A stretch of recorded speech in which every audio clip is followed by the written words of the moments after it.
out, you laugh yourself silly. Some people will use a symbolism of the relationship of God to the universe, wherein God is, say, brilliant light, only somehow veiled, hiding underneath all these forms that you see as you look around you. So far, so good. But the truth is funnier than that. It is that you are looking right at the brilliant light now. That the experience you are having, which you call ordinary everyday consciousness, pretending you're not it, that experience is exactly the same thing as it. There's no difference at all. And when you find that out, you laugh yourself silly. That's the great discovery. In other words, when you really start to see things, and you look at an old paper cup, and you go into the nature of what it is to see, what vision is, or what smell is, or what touch is, you realize that that vision of the paper cup is the brilliant light of the cosmos. Nothing could be brighter. 10,000 suns couldn't be brighter. Only they are hidden in the sense that all the points of the infinite light are so tiny when you see them in the cup. They don't blow your eyes out. But it is actually, see, the source of all light is in the eye. If there were no eyes in this world, the sun would not be light. You evoke light out of the universe. In the same way, you, by virtue of having a soft skin, evoke hardness out of wood. Wood is only hard in relation to a soft skin.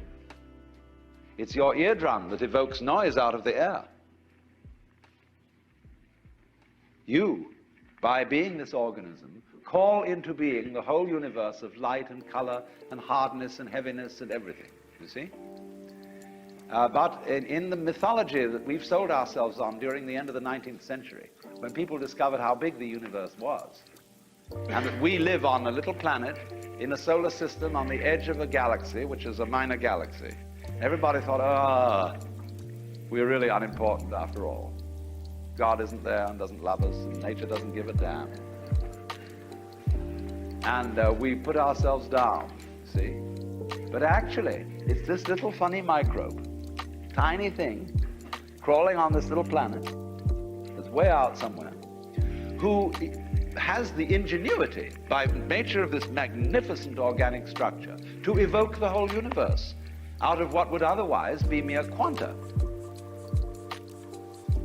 There's jazz going on. But you see, this little ingenious organism is not merely some stranger in this. This little organism on this little planet is what the whole show is growing there, and so realizing its own presence. Well, now here's the problem. If this is the state of affairs, which is so, and if the consciousness state you're in at this moment is the same thing as what we might call the divine state, if you do anything to make it different, it shows you don't understand that it's so.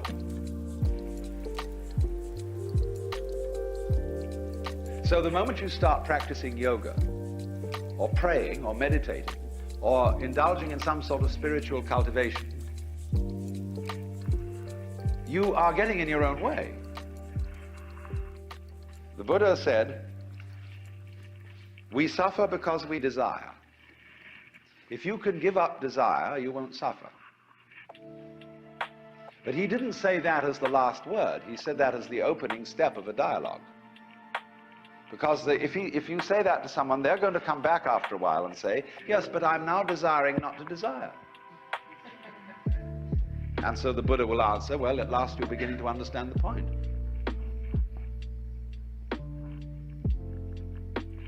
Because you can't give up desire. Why would you try to do that? It's already desire.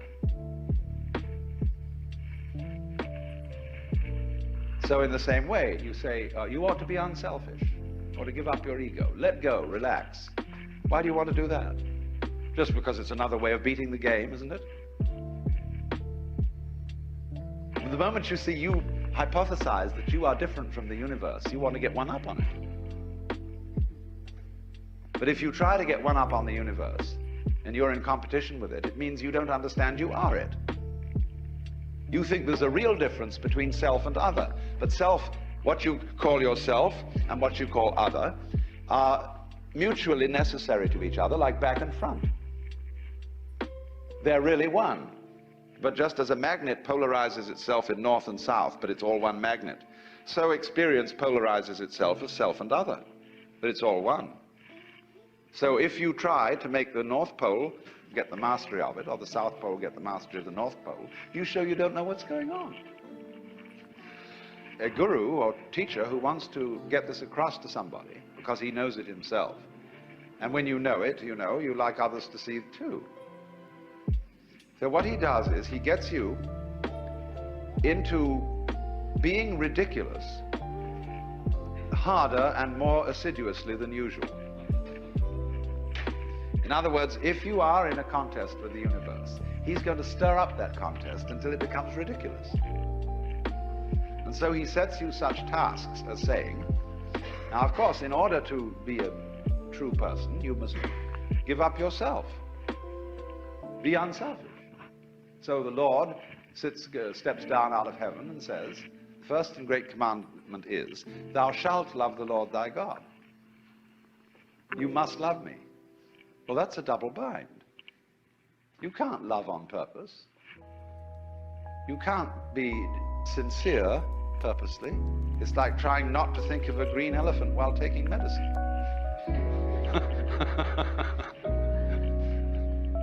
But if a person really tries to do it, so, you know, this is the way Christianity is rigged. You should be very sorry for your sins.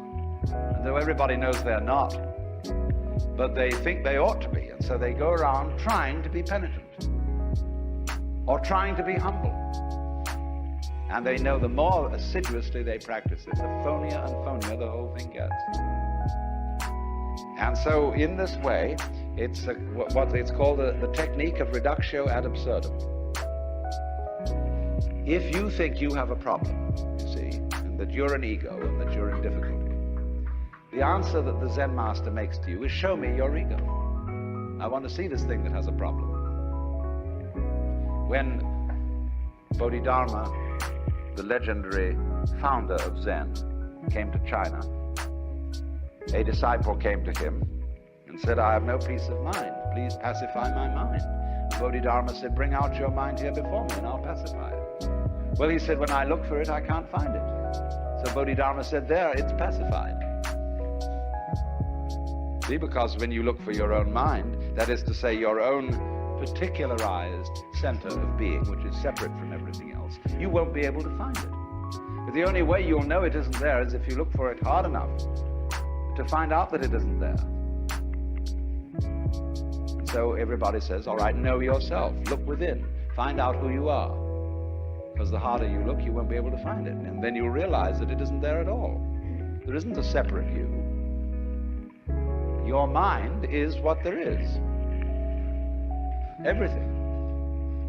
But the only way to find that out is to persist in the state of delusion as hard as possible. That's one way. I don't say the only way, but it is one way. And so almost all spiritual disciplines, meditations, prayers, etc., are ways of persisting in folly. Doing resolutely and consistently what you're doing already. So if a person believes that the earth is flat, you can't talk him out of that. He knows it's flat. You go out of the window and see it. Obviously it looks flat. So the only way to convince him that it isn't is to say, well, let's go and find the edge. And in order to find the edge, you've got to be very careful not to walk in circles, so you'll never find it that way. So we've got to go consistently in a straight line, due west, along the same line of latitude. And eventually, when we get back to where we started from, you've convinced the guy that the earth is round. But that's the only way that'll teach him. Because people can't be talked out of illusions. Well, now there is another possibility, however. But this is more difficult to describe. Let's say we take as the basic supposition,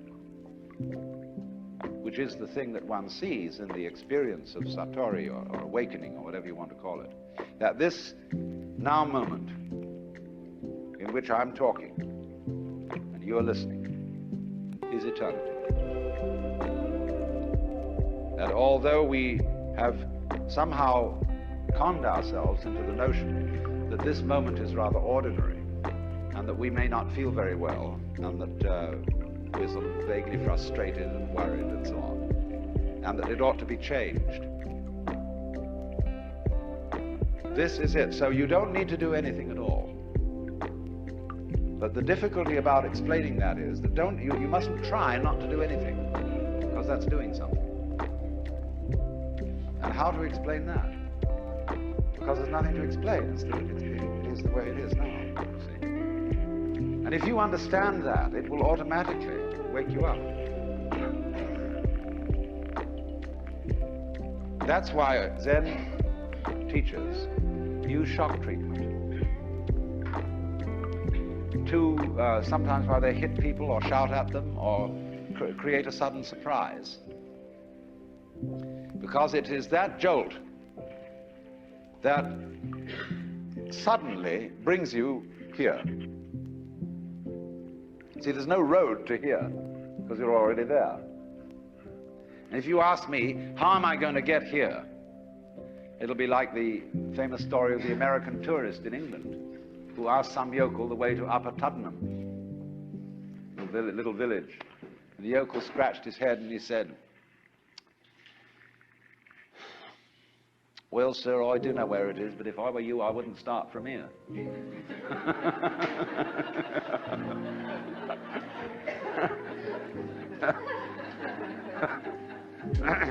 So you see, when you ask, how do I attain the knowledge of God? How do I attain nirvana, liberation?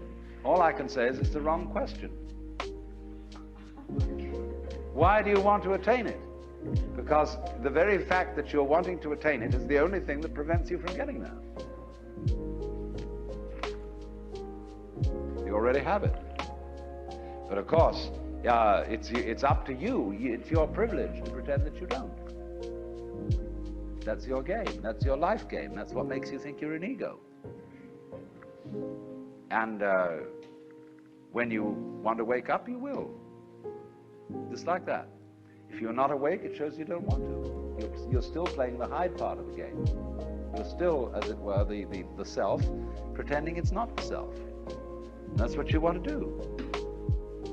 So you see, in that way, too, you're already there. When you understand this, a funny thing happens. And some people misinterpret it. You will discover, as this happens, that the distinction between voluntary and involuntary behavior disappears. You will realize that what you describe as things under your own will feel exactly the same as things going on outside you. You watch other people moving and you know you're doing that. Just like you're breathing or circulating your blood. If you don't understand what's going on, you're liable to get crazy at this point and to feel that you are God in the Jehovah sense. To say that you actually have power over other people so that you could alter what they're doing, and that you are omnipotent in a very crude, literal kind of Bible sense, you see? And a lot of people feel that and they go crazy. They have to put them away. They think they're Jesus Christ and that everybody ought to fall down and worship. That's only they got their wires crossed. They haven't been able to, this experience happened to them, but they don't know how to interpret it. So be careful of that. Jung calls it inflation. People who get the holy man syndrome, that I've suddenly discovered that I'm the Lord and that I'm above good and evil and so on, and that therefore I start giving myself airs and graces. But the point is, everybody else is too. If you discover that you're that, then you ought to know that everybody else is. Well, for example, let's see how in other ways you might realize this. Most people think when they open their eyes and look around that what they are seeing is outside. It seems, doesn't it, that you are behind your eyes, and that behind the eyes there is a blank. You can't see it all. Turn around and you see something else in front of you. But behind the eyes there seems to be something that has no color. It isn't dark, it isn't light, it's just, it's there from a tactile standpoint. You can feel it with your fingers, although you don't get inside it. But what is that behind your eyes, you see?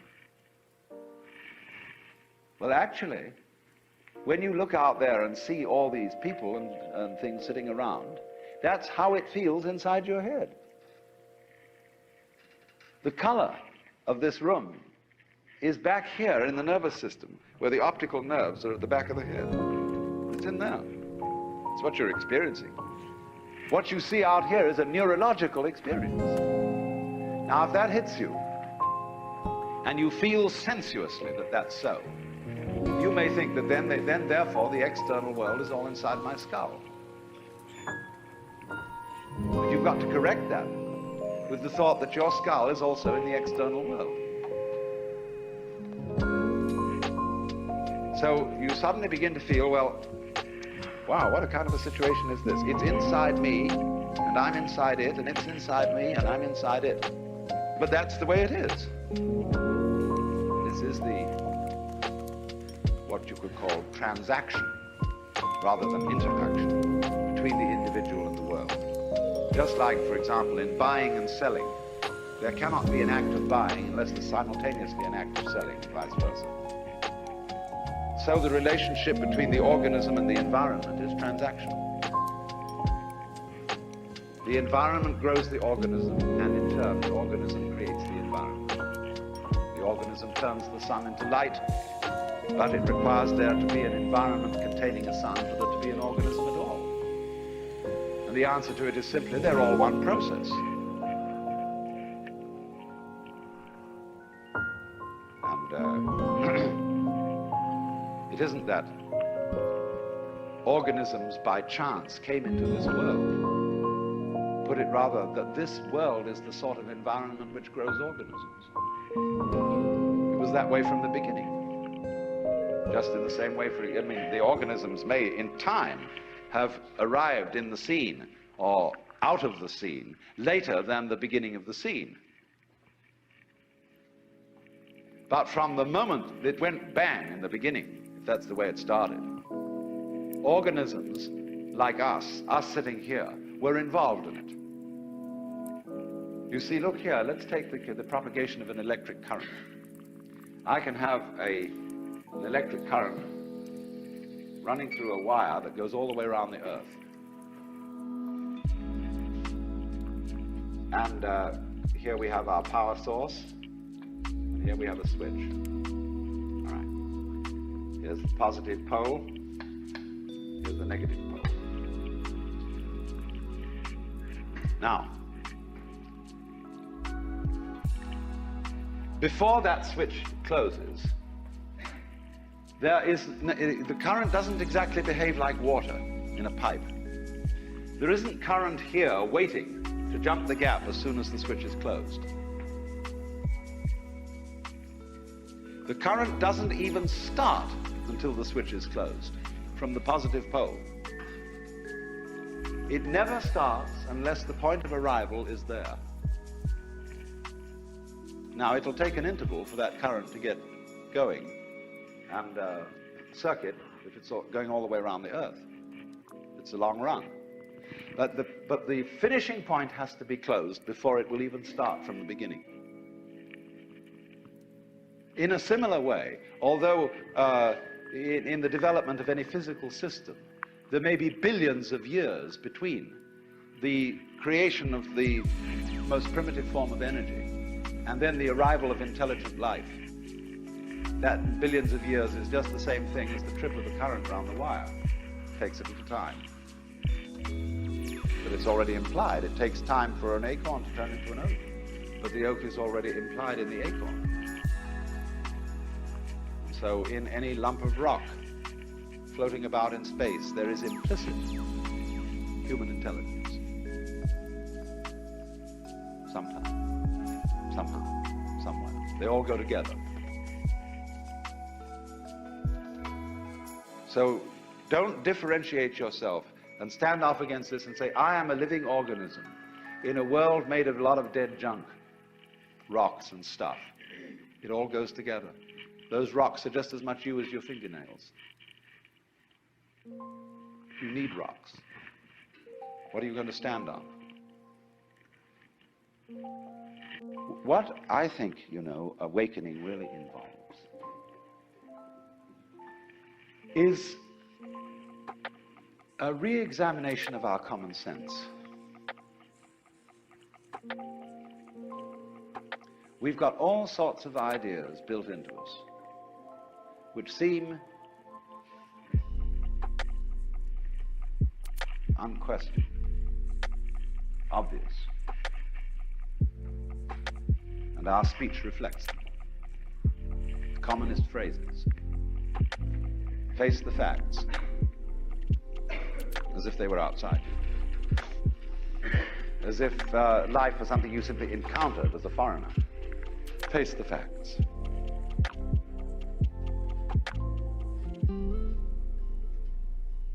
Our common sense has been rigged, you see, so that we feel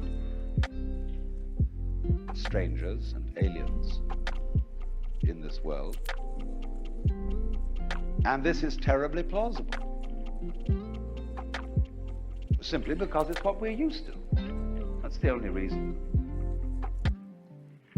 But when you really start questioning this, say, is that the way I have to assume life is? I know everybody does, but does that make it true? It doesn't necessarily. It ain't necessarily so.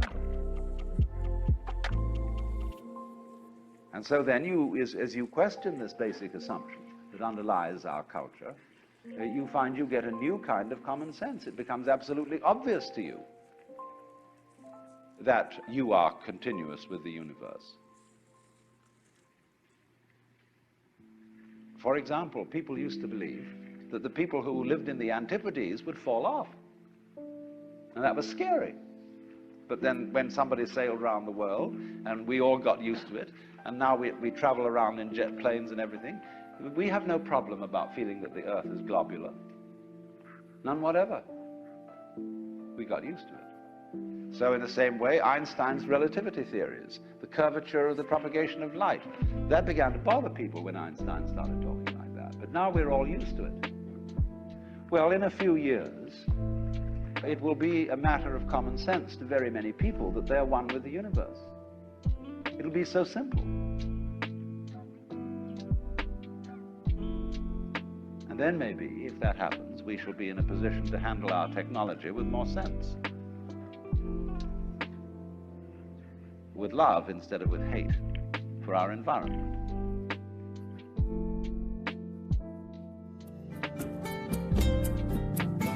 This concludes Session 2 of Out of Your Mind, Essential Listening from the Alan Watts Audio Archives. Our program continues with Session 3.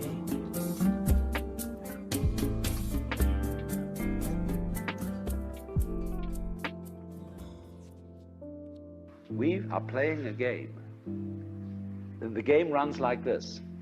The only thing you really know is what you can put into words. Let's suppose I love some girl rapturously, and somebody says to me, would you really love her? Well, how am I going to prove this? Well, say, write poetry. Tell us all how much you love her, then we'll believe you. So if I'm an artist and I can put this into words and convince everybody that I've written the most ecstatic love letters ever written, they say, all right, okay, we'll admit it, you really do love her. But supposing you're not very articulate, are we going to tell you you don't love her? Surely not. You don't have to be Heloise and Abelard to be in love. So the whole game that our culture is playing is that nothing really happens unless it's in the newspaper. So when we are at a party, and there's a great party, somebody said, it's too bad there wasn't a tape recorder. And so our children begin to feel that they don't exist authentically unless they get their names in the papers. And the fastest way of getting your name in the papers is to commit a crime. And then you'll be photographed, then you'll appear in court, and everybody will notice you. It really happened if it was recorded. In other words, if you shout and there doesn't come back an echo, it didn't happen. Well, that's a real hang-up. It's true, there's fun with echoes. We all like singing in the bathtub because there's more resonance there. And when we play a musical instrument like a violin or a cello, it has a sounding box because that gives resonance to the sound. And in the same way, the cortex of the human brain enables us, when we are happy, to know that we're happy. And that gives a certain resonance to it. If you're happy and you don't know you're happy, there's nobody home. But this is the whole problem for us.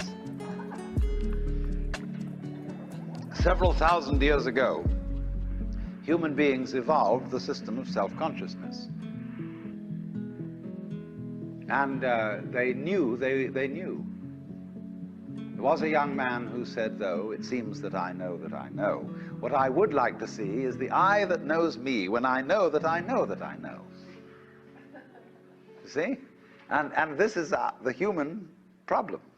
We know that we know. And so there came a point in our evolution when we didn't guide life by just trusting our instincts,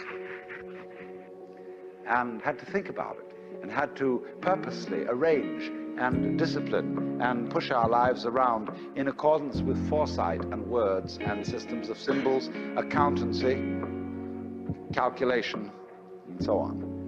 And then we worry. Once you start thinking about things, you worry as to whether you've thought enough.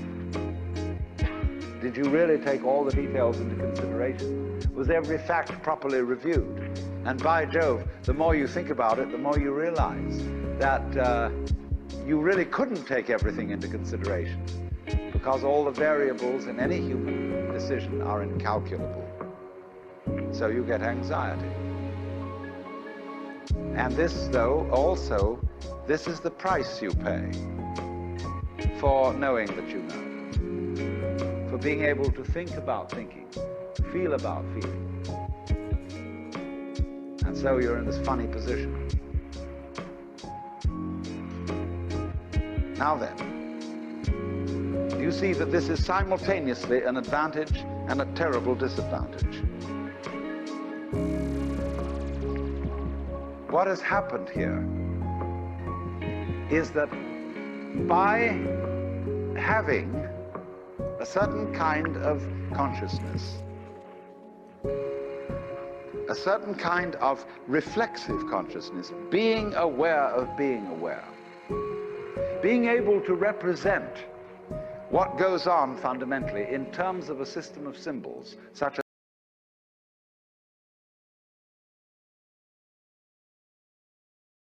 words, such as numbers.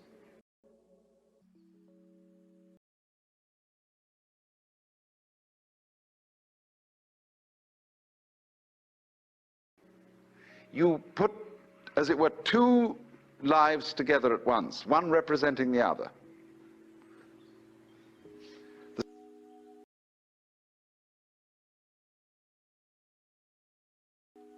symbols representing the reality, the money representing the wealth.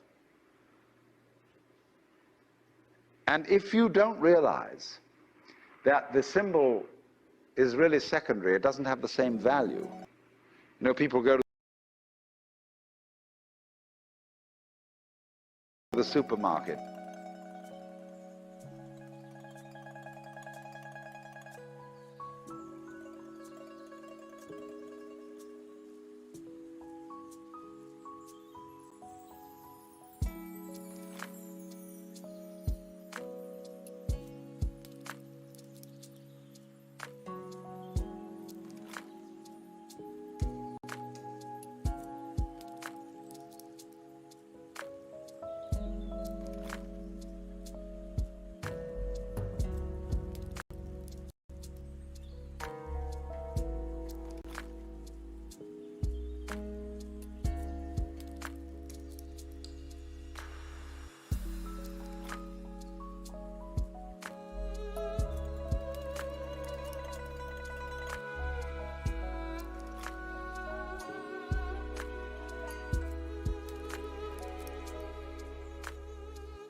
They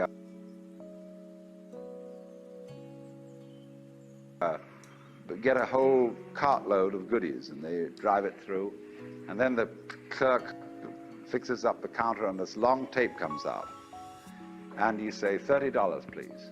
And everybody feels depressed because they give away $30 worth of paper, but they've got a cartload of goodies.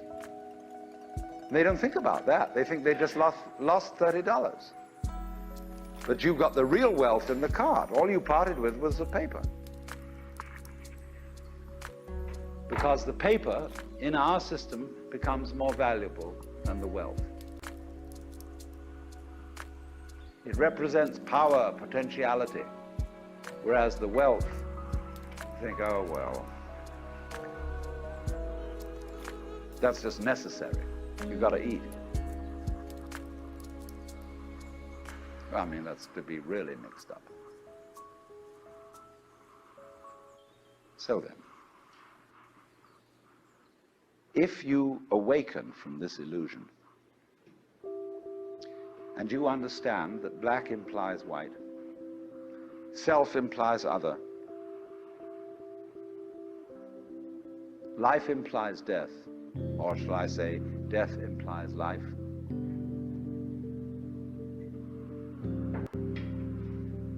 you can feel yourself not as a stranger in the world, not as something here on probation, not as something that has arrived here by fluke, but you can begin to feel your own existence as absolutely fundamental. What you are basically,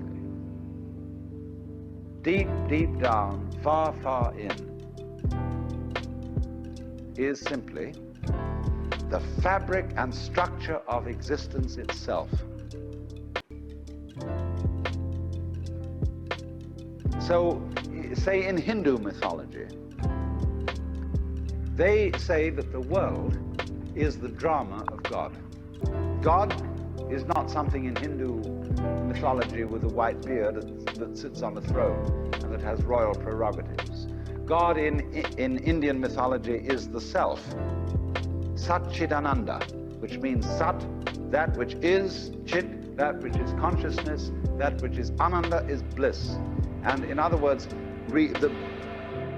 what exists, reality itself, is gorgeous. It is the plenum, the fullness of total joy. Wow-wee. And all those stars, if you look out in the sky, as a firework display like you see on the 4th of July, which is a great occasion for celebration. The universe is a celebration. It is a firework show to celebrate that existence is. Wowee. And then they say, but however, there's no point just in sustaining bliss. Let's suppose, and you would dig, because the whole nature, not God in a politically kingly sense, but God in the sense of being the self, the deep down basic whatever there is. And you're all that, only you're pretending you're not. And it's perfectly okay to pretend you're not, to be absolutely convinced, because this is the whole notion of drama. When you come into the theater, there is a proscenium arch and a stage, and down there is the audience. And everybody assumes their seats in the theater and are going to see a comedy, a tragedy, a thriller, or whatever it is. And they all know as they come in and pay their admissions that what is going to happen on the stage is not for real. But the actors have a conspiracy against this, because they're going to try and persuade the audience that what is happening on the stage is for real. They want to get everybody sitting on the edge of their chairs. They want to get you terrified or crying or laughing. Absolutely captivated by the drama. And if a skillful human actor can take in an audience and make people cry, think what the cosmic actor can do. Why, he can take himself in completely. He can play so much for real that he really believes it is. Like you sitting in this room, you think you're really here. Why, you've persuaded yourself that way. You've acted it so damn well that you know this is the real world. But you're playing it. It's because the audience and the actor is one. Because behind the stage, there's the green room. Off-scene, obscene, where the actors take off their masks. You know that the word person means mask? The persona, which is the mask worn by actors in Greco-Roman drama, because it has a megaphone-type mouth which throws the sound out in an open-air theater. So per through sona, what the sound comes through, that's the mask.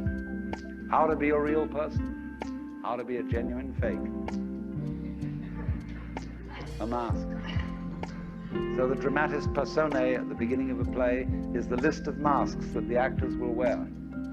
And so in the course of forgetting that this life is a drama, the word for the role, the word for the mask, has come to mean who you are genuinely, the person, the proper person. Incidentally, the word parson is derived from the word person. Person of the village, person around town, parson. Funny. So anyway then, this is a drama. I'm not trying to sell you on this idea in the sense of converting you to it. I want you to play with it. I want you to think of its possibilities. I'm not trying to prove it. I'm just putting it forward as a possibility of life to think about. So then, this means that you're not victims of a scheme of things, of a mechanical world, or of an autocratic God. The life you're living is what you have put yourself into. Only you don't admit it, because you want to play the game that it's happened to you. In other words, I got mixed up in this world. My parents, I had a father who got hot pants over a girl, and she was my mother. And because he was just a horny old man. And as a result of that, I got born. And I blame him for it and say, well, that's your fault. You've got to look after me. And he says, I don't see why I should look after you. You're just a result. But let's suppose we admit that I really wanted to get born, and that I was the ugly gleam in my father's eye when he approached my mother. That was me. I was desire. And I deliberately got involved in this thing. Look at it that way instead. And that even if I got myself into an awful mess, and I got born with syphilis and the Great Siberian Itch and tuberculosis and in a Nazi concentration camp, nevertheless, this was a game which was a very far-out play. It was a kind of cosmic masochism. But I did it. Isn't that an optimal game rule for life? Because if you play life on the supposition that you're a helpless little puppet that got involved, or if you play it on the supposition that it's a frightful, serious risk, and that we really ought to do something about it, and so on, it's a drag. There's no point in going on living unless we make the assumption that the situation of life is optimal. That really and truly we are all in a state of total bliss and delight. But we are going to pretend we aren't just for kicks. You play non-bliss in order to be able to experience bliss. And you can go as far out as non-bliss as you want to go. And when you wake up, it'll be great. You know, you can slam yourself on the head with a hammer because it's so nice when you stop. And it makes you realize, you see, how great things are when you forget that that's the way it is. And that's just like black and white. You don't know black unless you know white. You don't know white unless you know black. is simply fundamental. So then, here's the drama. My metaphysics, let me be perfectly frank with you, are that there is the central self. You can call it God, you can call it anything you like. And it's all of us. It's playing all the parts of all beings whatsoever, everywhere and anywhere. And it's playing the game of hide and seek with itself. It gets lost, it gets involved in the farthest out adventures, but in the end, it always wakes up and comes back to itself. And when you're ready to wake up, you're going to wake up. And if you're not ready, you're going to stay pretending that you're just a little, poor little me. And since you're all here and engaged in this sort of inquiry and listening to this sort of lecture, I assume that you're all on the process of waking up. Or else you're teasing yourselves with some kind of flirtation with waking up, if you're not serious enough. But I assume maybe you are not serious but sincere, and you are ready to wake up. So then, when you're in the way of waking up, finding out who you really are, you need a character called a guru. The Hindus say it's the word teacher, the awakener. What is the function of the guru? He's the man who looks at you in the eye.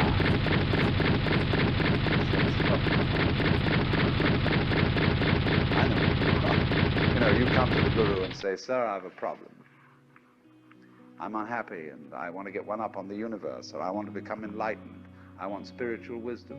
Ah, the guru looks at you and says, "Who are you? You know Sri Ramana Maharshi, that great Hindu sage of modern times? People used to come to him and say, 'Master, who was I in my last incarnation?' As if that mattered. And he would say, 'Who is asking the question?' And he'd look at you and say, basically, go right down to it. You're looking at me, you're looking out, and you're unaware of what's behind your eyes. Go back in and find out who you are, where the question comes from, why you ask. And if you've looked at a photograph of that man, I have a gorgeous photograph of him, and you look in those, I walk by it every time I go out of the front door, and I look at those eyes, and the humor, lilting laugh that says, "Oh, come off it." Shiva, I recognize you. When you come to my door and you say, "I'm so-and-so," I say, "Ha ha, what a funny way God has come on today."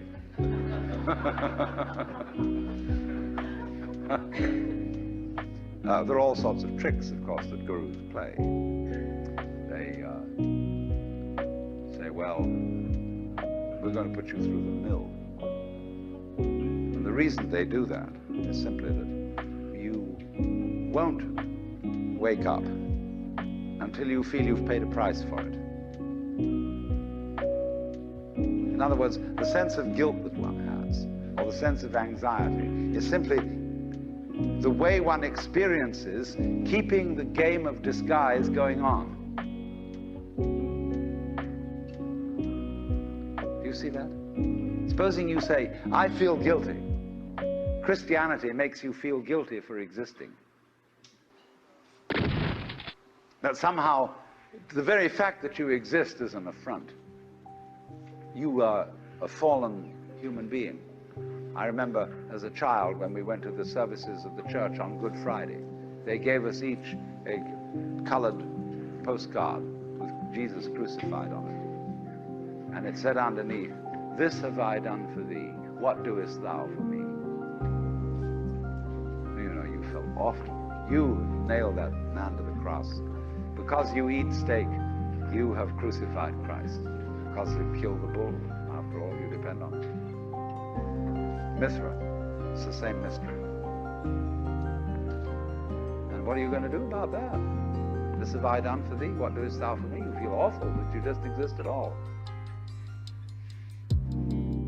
But that sense of guilt is the veil across the sanctuary. Don't you dare come in. In order to, you know, in all mysteries, when you're going to be initiated, there's somebody saying, don't you come in. You've got to fulfill this requirement, and this requirement, and this requirement, and this requirement. Then we'll let you in. So you go through the mill. Why? Because this is, you're saying to yourself, I won't wake up until I feel I deserve it. I won't wake up until I've made it difficult for me to wake up. So I invent for myself an elaborate system of delaying my waking up. I put myself through this test and that test, and when I feel it's been sufficiently arduous, then I may at last admit to myself who I really am, and draw aside the veil, and realize that after all, when all is said and done, I am that I am, which is the name of God.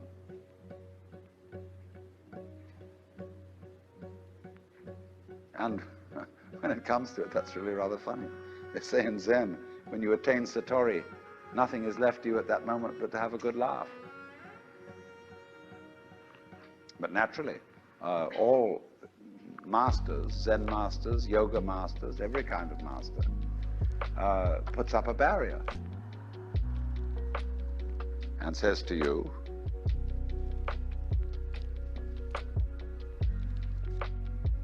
he simply plays your own game. You know, we say anybody who goes to a psychiatrist ought to have his head examined.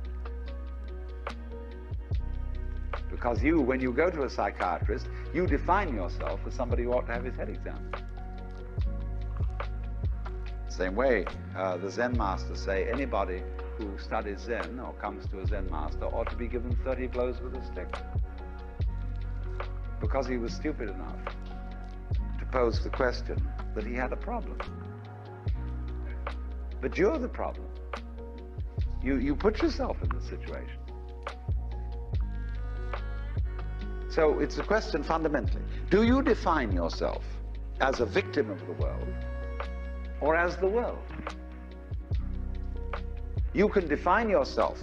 You see, if you identify you with what you call the voluntary system of the nerves, and say, only that's me, and that's really a rather limited amount of my total performance, what I do voluntarily, then you've defined yourself as the victim in the game. And so you are able to feel that life was a trap. Something else, whether it was God or whether it was fate or whether it was the big mechanism, the system, imposed this on you. And you can say, poor little me. But you can equally well, and with just as much justification, define yourself not only as what you do voluntarily, but also what you do involuntarily. That's you too. Do you beat your heart or don't you? Or does it just happen to you? And if you define yourself as the works, then nobody's imposing on you. You're not a victim. You're doing it. Of course, you can't explain how you do it in words because words are too clumsy. And it takes too long to say. You get bored with it. But actually, then you can say, with gusto, I am responsible for this life.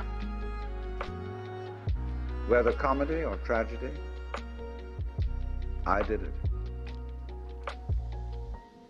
And it seems to me that that is a basis for behavior and going on, which is more fundamentally joyous and profitable and great than defining ourselves as miserable victims or sinners or what have you.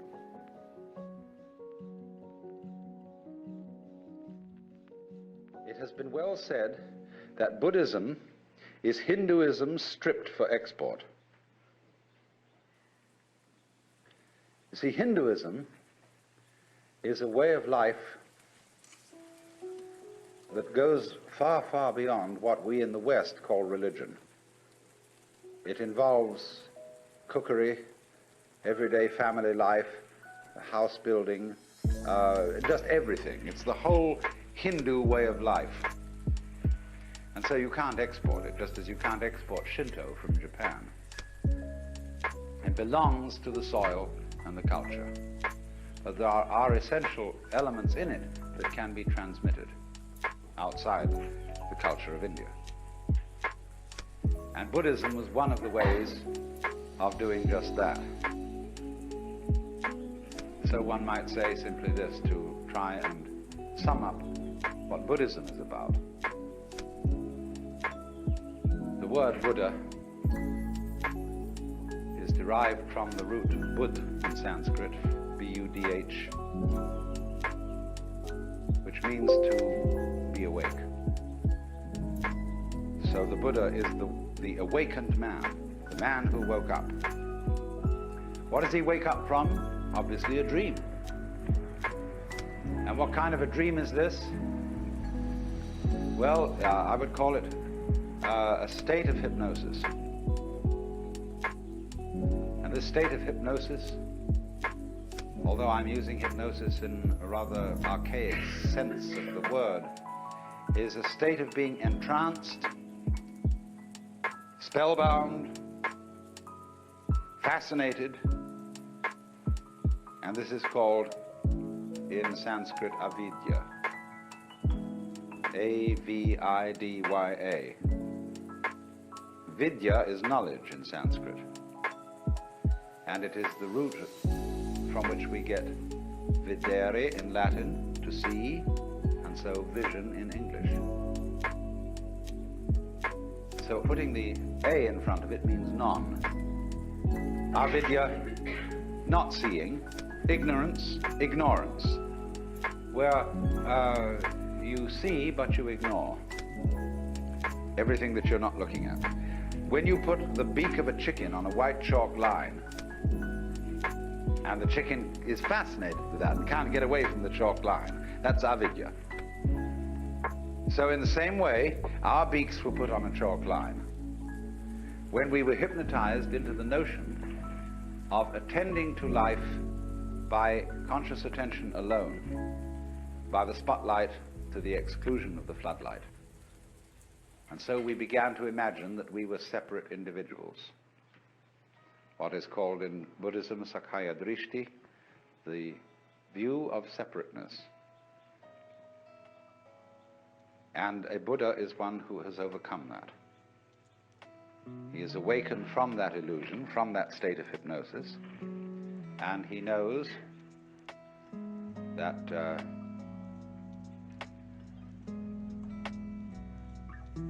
well, I can't put what he knows in any positive terms.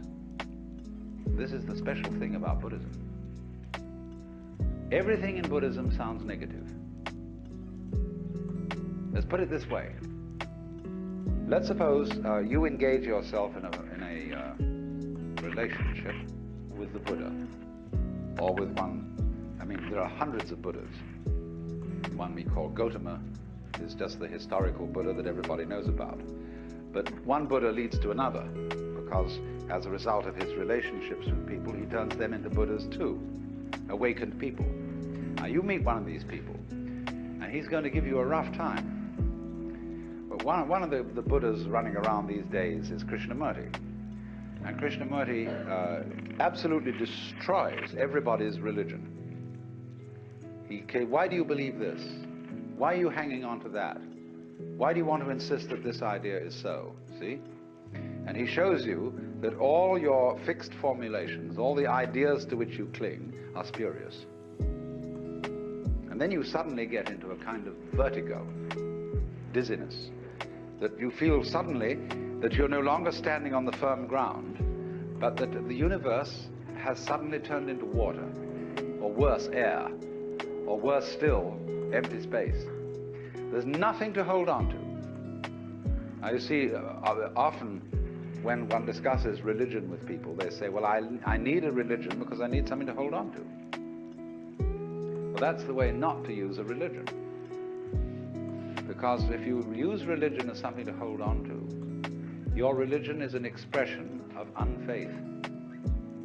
Faith is where you let go, not where you hold on. When the cat falls off the tree, the cat relaxes, you see? And so the cat lands with a soft thud and doesn't get hurt because the cat has faith. But if the cat in midair were suddenly to grab itself with all 4 feet and tighten up, you see, it'd be hurt. And that's what people do when they say, rock of ages cleft for me, let me hide myself in thee. They want something to hold on to, you see? And that is unfaith. So the method of Buddhism, it's called the Dharma, doesn't mean the law, it means the method.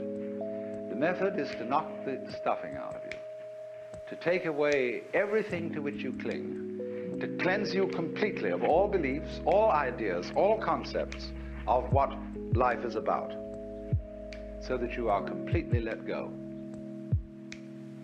So Buddhism has no doctrines at all that you have to believe in.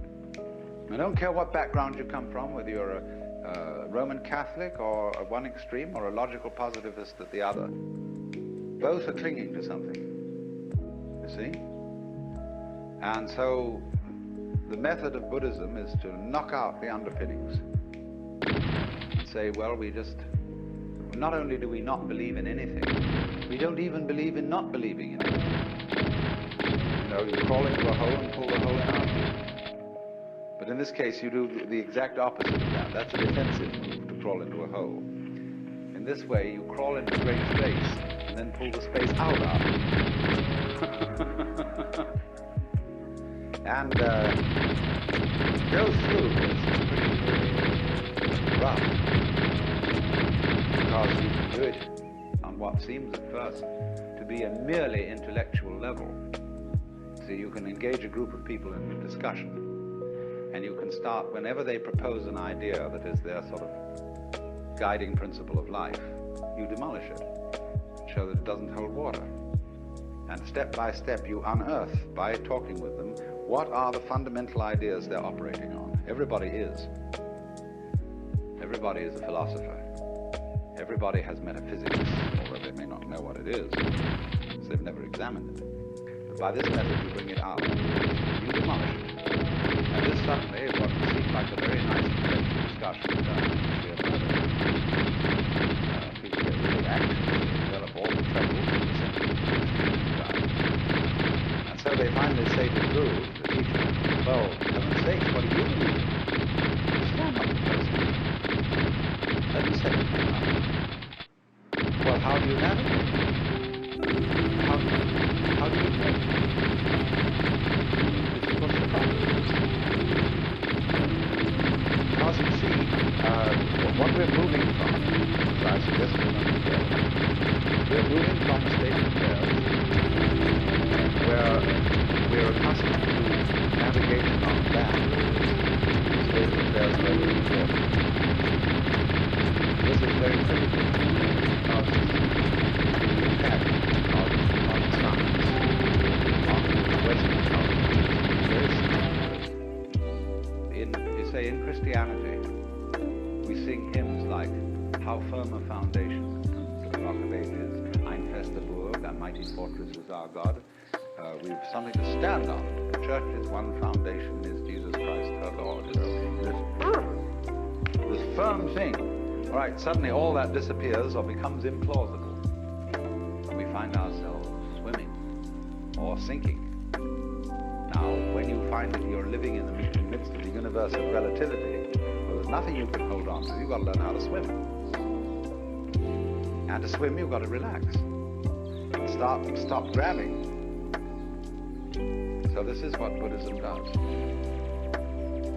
When it says it's the art of let go, of non-attachment. Non-attachment doesn't mean that you lose your appetite for dinner. It means simply that you stop grabbing. You get rid of stickiness. Stickiness in the sense that, for example, when a wheel has an axle that's too tight and it sticks, you want to loosen it up a bit. You don't want it too loose. You don't want it floppy.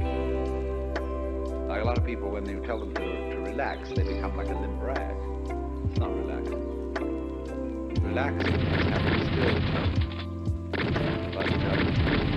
But it's a middle way.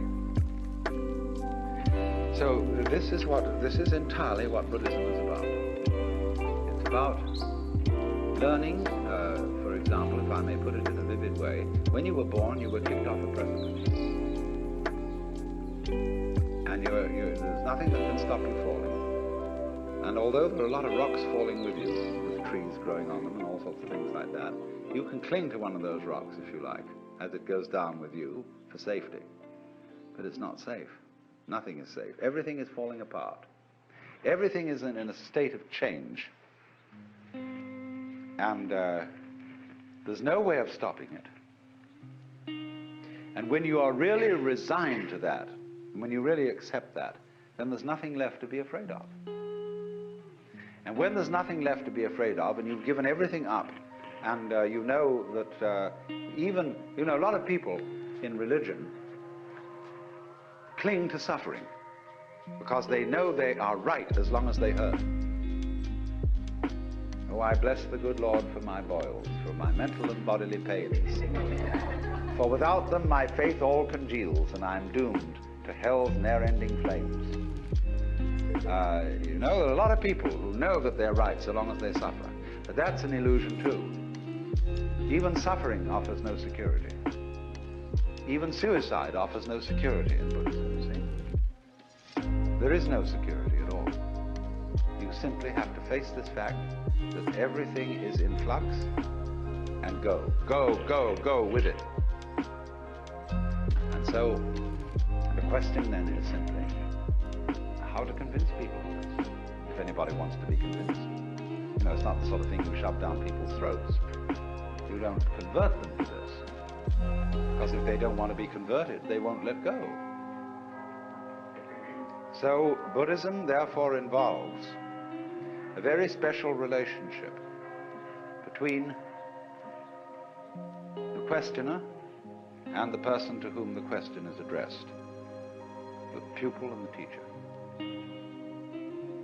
And now then, Buddhism came to China as early as 60 AD, but didn't at that time make a very great impression. It was not until about the year 400 that a very great Sanskrit scholar by the name of Kumarajiva came and started teaching Chinese scholars Sanskrit. And they worked with him to translate Sanskrit into Chinese. And they translated the Buddhist scriptures. They didn't, of course, do them all at that time, because the Buddhist scriptures occupy about as much space as the Encyclopedia Britannica. In fact, a little more. The Indians are great talkers.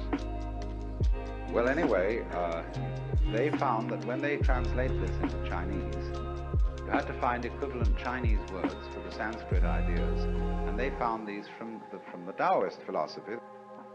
Well, slowly then, Indian attitudes began to be modified by Chinese attitudes because the Chinese read into these translations Taoist meanings, so things got a little altered. Now here came the alteration that is crucial. First of all, in Indian Buddhism there's very little humor. But Chinese life is full of humor. The greatest philosopher of China, Zhuangzi, is the only philosopher who is, I think, in the whole world, who is profoundly humorous. There's a book in the modern library, published by Random House, called The Wisdom of Lao Tzu. And this is translated by Lin Yu Tang. And he includes, along with the translation of Lao Tzu, huge sections of Zhuangzi. And this is absolutely fascinating because of the humor of it. Indian Buddhism had very little humor. Some, yes, but very little. Next, it was all tied up with celibacy, which to the Chinese was absolutely incomprehensible. Because Chinese civilization is rigged around the family. to a far greater extent than ours is, which is saying something. And they just couldn't see any point or any wisdom in celibacy. When Buddhism came to China, it still retained a certain element of celibacy, but for different reasons than Hindu. The Chinese way of celibacy is not that sex is naughty, but it's terribly convenient not to have a wife.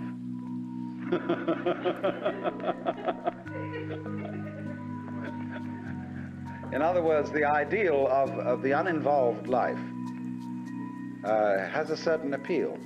But they could never get through into their heads the notion that sexual desire was bad, which has always played a fairly strong role in Hindu thinking. Not in the same way as it has in the West. The Hindus don't have a guilt take on it. But they think that it dissipates your spiritual energies. And you see, in yoga, they envisage the idea that at the base of the spine, there is what is called the kundalini, the serpent power, or the force of psychic energy. And so long as it remains at the base of the spine, this force is dissipated in sexuality. Now, yoga is to suck this thing up the spine and get it into the head. And so then you withdraw from the manifestation of this energy, or the dissipation of it, in sexuality, and it's put on a higher level. Only which end is up.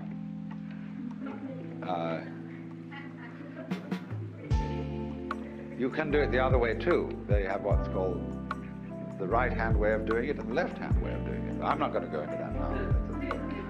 But the Chinese didn't see it that way. They couldn't see that it was a dissipation of energy.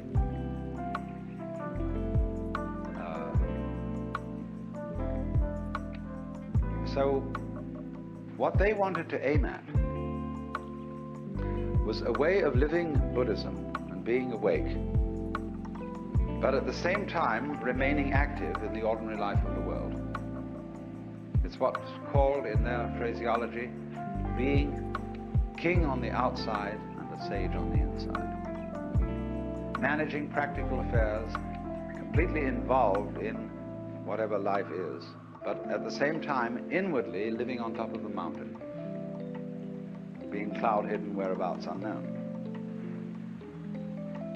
So Chinese Zen is the preeminent expression of this, because it is the mixture of Indian Buddhism and Chinese Taoism plus a certain Confucian practicality.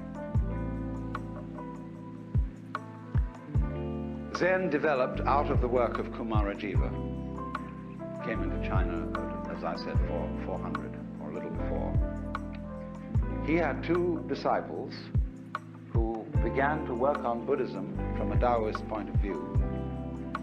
And they were actually the originators of Zen. Then apparently, about shortly before 500, as the dates now check out, another Indian came to China whose name was Bodhidharma. And Bodhidharma was the person who touched off Zen as a specific movement. Bodhidharma had a pupil by the name of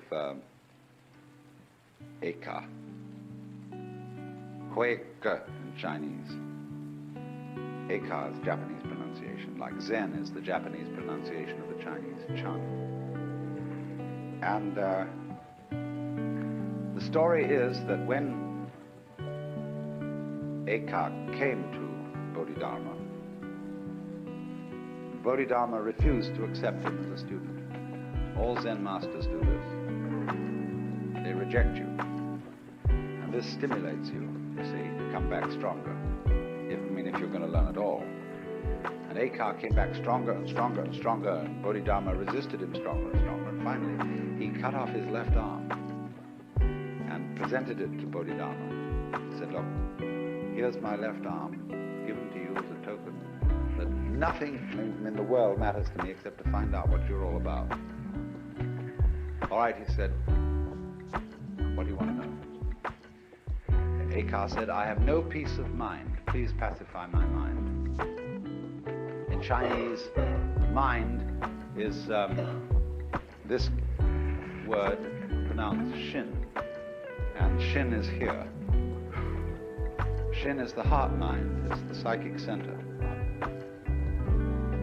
And so Bodhidharma said, bring out your shin here before me and I will pacify it. Akar said, when I look for it, I can't find it.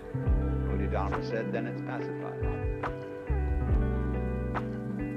And Akar immediately understood what all the thing was about. That's the experience called Satori in Japanese, Wu in Chinese, Mandarin, and in the Cantonese dialect.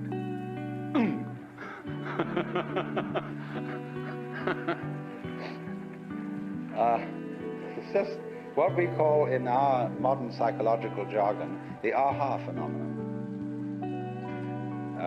The aha phenomenon. Aha! Now I see. Well, now, what was all this? This Zen is a translation of the Sanskrit word jhana. And so this is being pronounced Chan in Chinese and Zen in Japanese. Is unfortunately untranslatable in English. It designates a certain state of consciousness that is sometimes called meditation, but that won't do it all. Contemplation isn't really the point. Chinese have a different word for contemplation.